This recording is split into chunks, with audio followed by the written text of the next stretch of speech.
அந்த நாள் முழுவதும் மனதளவில் நொந்து போயிருந்தேன். இனிமேல் என் வாழ்க்கையில நல்லதேதும் நடக்காதா நினைச்சிட்டு அந்த ரோட்ல தனியா நடந்து கொண்டிருந்தேன்.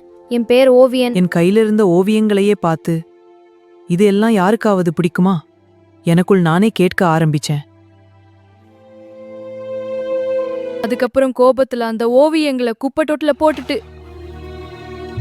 என்னால எதுவுமே முடியாதுன்னு திரும்பி போக முயற்சி பண்ணேன்.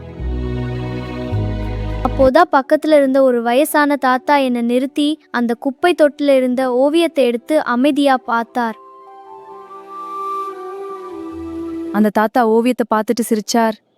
பிறகு என்ன பார்த்து இத வரையற கையில தோல்வி இருக்க முடியாதுப்பான்னு சொன்னார். இத வரையற கையில தோல்வி இருக்க முடியாதுப்பா. அவரு அந்த ஒரு வார்த்தை சொன்ன உடனே என் மனசுல இருந்த பயமெல்லாம் கொஞ்சம் கொஞ்சமா மறைய ஆரம்பிச்சது. அடுத்த நாள் காலையிலேயே நான் புதுசா ஓவியம் வரைய ஆரம்பிச்சேன். அந்த தாத்தா சொன்ன வார்த்தை தான் எனக்கு தைரியம் கொடுத்தது. ஒருத்தருக்கு நாம சொல்லும் ஒரு நல்ல வார்த்தை அவரோட வாழ்க்கையே மாத்திரலாம். இந்த மாதிரி வீடியோ வேணும்னா ஓவியன் டாக்ஸ் யூடியூப் சேனலை சப்ஸ்கிரைப் பண்ணி ஃபாலோ பண்ணுங்க.